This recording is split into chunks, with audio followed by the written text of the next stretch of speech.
Assalamu alaikum girls. This is today's your lecture number 4, chapter number 1, home management.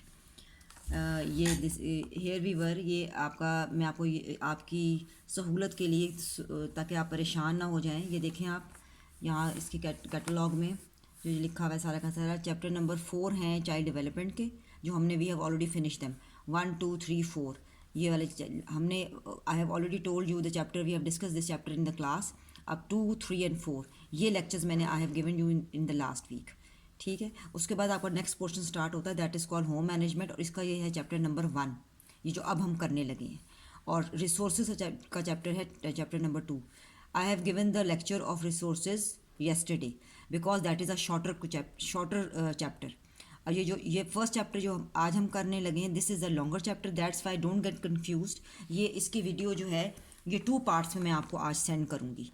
सो आप परेशान आपने बिल्कुल नहीं होना। लेक्चर नंबर 4 यही है, चैप्टर नंबर 1 ये है। जो कल मैंने भेजा था वो लेक्चर नंबर 5 था आपका, उसको आप उसको देख के परेशान ना होइएगा।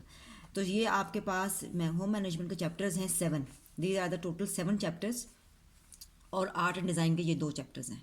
तो पहले we have finish the child development portion and we are going to start now this home management portion जिसमें से resources we have already done and this is the first chapter. Book अब आप निकाल लें अपनी, और ये है आपका पेज नंबर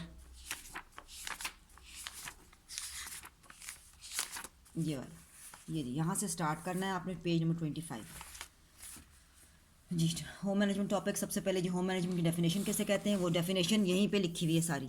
होम की भी डेफिनेशन, इसका प्रोसेस क्या होता है होम मैनेजमेंट का, ये सारी की सारी जो उर्दू लिखी हुई है, इसको यहाँ पे हमने आपको इजीली स्लाइड्स बनाकर दी हैं। The definition of home management is the process of effectively running a household. अगली सेकंड डेफिनेशन भी आप एग्जांपल लिखी हुई है यहीं से पढ़ेंगे। दिस इज़ हाउस और home, this is house family, इसमें ये सारे मेंबर्स होते हैं और these are all the main constitute of house जिसको हम कहते हैं। उसके बाद सोसाइटी, यहाँ पे एक डेफिनेशन सोसाइटी की भी है, माशरा किसे कहते हैं, उसमें उसकी जितनी भी सोसाइटी की जो बिल्डिंग स्टोन्स होते हैं वो कौन कौन से होते हैं, इसमें सारी की सारी ये चीज़ें जो है हमारे माशरे में ये चीज़ें शामिल होती हैं। Family micro unit of the society होता है, इस तरह से बना होता है। Structure of a Muslim family क्या है, parents children and the husband and wife होते हैं। वाइडर स्ट्रक्चर मुस्लिम फैमिली का किस तरह से आप रिप्रेजेंट करेंगे, इस तरीके से। माइक्रो है बिल्कुल हस्बैंड वाइफ एंड फैमिली है, और इसके बाद ये जो जितने भी रिलेटिव्स हैं वो आउटर साइड में आते हैं। ऑब्जेक्टिव्स ऑफ द फैमिली और उसके फंक्शन क्या है, preservation and continuation of a human race है, enforcement and protection of morals है, providing basic necessities and comforts, providing love and kindness to all the members, helping in integration with the society, providing motivation for efforts and achievement for success in this world and in the hereafter.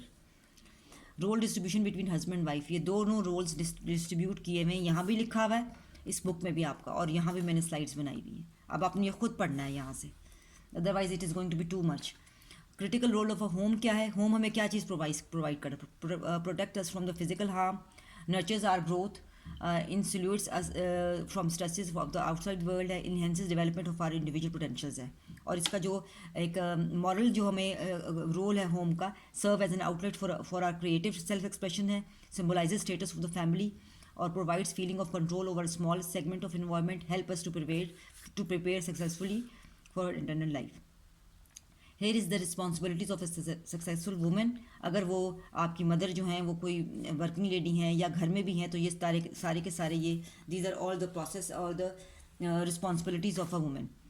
उसके बाद है जी अब ये शुरू होगा आपका management process. ये है पेज आपका ये वाला इंसराफी अमल जिसको हम कहते हैं, ये उर्दू में लिखा हुआ है, ये इसकी इंग्लिश है। यहाँ पर प्लानिंग है इसमें और ऑर्गेनाइजिंग है।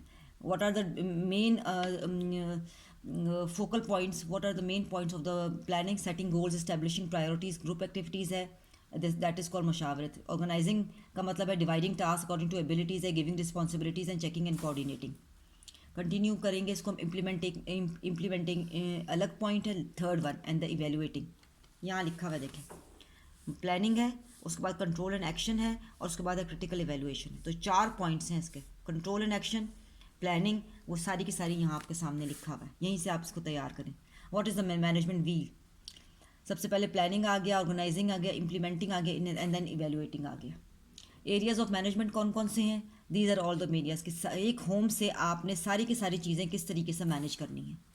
उसके बाद हाउस मैनेजमेंट की जो हम एक तरह से होम मैनेजमेंट को जो समझते हैं उसमें क्या क्या चीज़ें शामिल हैं। इसमें सेटिंग ऑफ द फर्नीचर्स है, डेकोरेटिंग है, बेडिंग है, crockery, setting of all the traffic routes है। ट्रैफिक रूट्स का मतलब है घर विद इन द हाउस जो आपकी मूवमेंट होती है। क्लीनिंग है एंड रेनोवेशन और पेंट्स है। What is the home management? ये सिर्फ this is not the only the home management, other things are also including in the home management. सबसे पहले जी प्लानिंग आएगा। Definition of planning: planning is essential in every walk of each of life. Each and every person has to frame a plan to recede in his activities. The plan period may B short और long. Planning is the first and foremost function of the management. यहाँ से आपने इसकी definition तैयार करनी है। This is the meaning of planning. मजीद explanation है इसकी कि what is the meaning of planning. आगे डेफिनेशन है प्लानिंग की। उसके बाद ऑब्जेक्टिव्स ऑफ प्लानिंग कि ये ऑब्जेक्टिव्स हैं प्लानिंग करने से, किसी भी काम को करने में घर में हम ये सारी की सारी चीज़ें अटेन करते हैं। उसके बाद है जी management, controlling as a management function, controlling a process of monitoring performance and taking action to ensure desired results. उसके बाद कंट्रोल प्रोसेस है, स्टैब्लिश ऑब्जेक्टिव्स एंड स्टैंडर्ड्स है। फिर लास्ट है जी critical evaluation. What is the meaning of evaluation? कोई भी काम करके आप इवेल्युएट करते हैं कि आपकी टेस्टिंग जो है वो किस चीज़ पे बेस कर रही है। This is the definition of evaluation. और ये types of evaluation: diagnostic evaluation, formative evaluation and summative evaluation. That's it, यहीं तक करें इसको।